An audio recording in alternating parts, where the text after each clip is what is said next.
I've lived in Austin my whole life. I've seen the city change a lot, honestly. I grew up in the suburbs, so I didn't have that much access to the downtown and central area when I was younger. However, as soon as I could drive, pretty much, I started coming in and kind of exploring what Austin has to offer, what's available as far as entertainment and personal interests, art, music, all of the cultural activities. And even since that time, 10 years ago, I've seen tons of growth, population growth, building growth, lots and lots of growth. The area, cars and traffic, and basically there's a lot. You can tell there's an influx of people coming into Austin, which has its positives and negatives, I guess.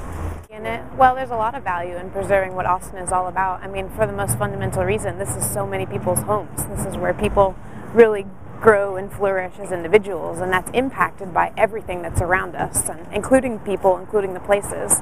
So, there's a whole lot of value in preserving what makes Austin great. Now, the thing about that is that's different to different people. What is it that makes it great? So it's hard to say what should stay and what shouldn't, and what should be added and what shouldn't, and this and that. Obviously, everybody has their own views on that, but naturally, it's crucial. And as the worldwide population is growing too, it's crucial to kind of preserve what makes a place great, I guess.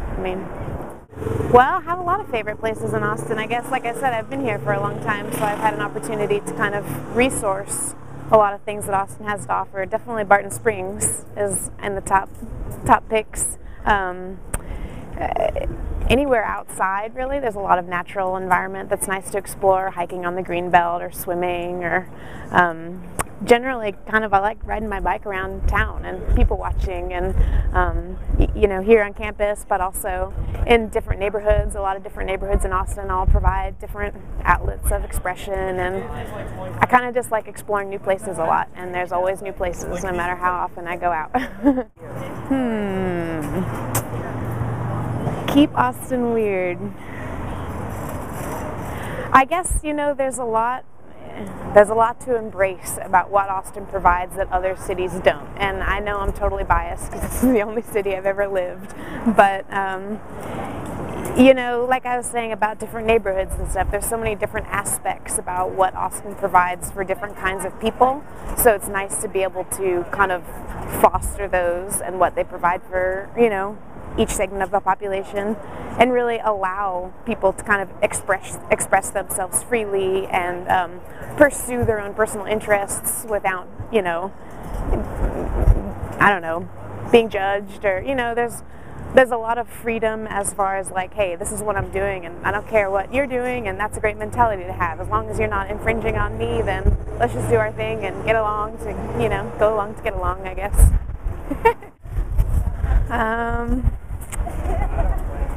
That's a hard one. If I could define Austin in one word, home. This is where I am. This is where I want to be. Yeah, I guess I do consider myself a preservationist. There are definitely some aspects that I've seen change in Austin that are kind of worrisome. It's fine now, and you can tell there's a lot of citywide interest to preserve some of the historical, buildings and structures and art and things like that. But there's definitely a bit of threat from growth in population and,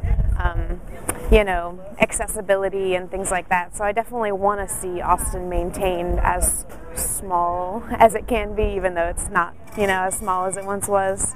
I definitely want to see it continue to have a small town feel and a small town mentality where there's good community, you run into people that you know, and you make connections with people and with the environment. So yeah, I want to preserve that for sure.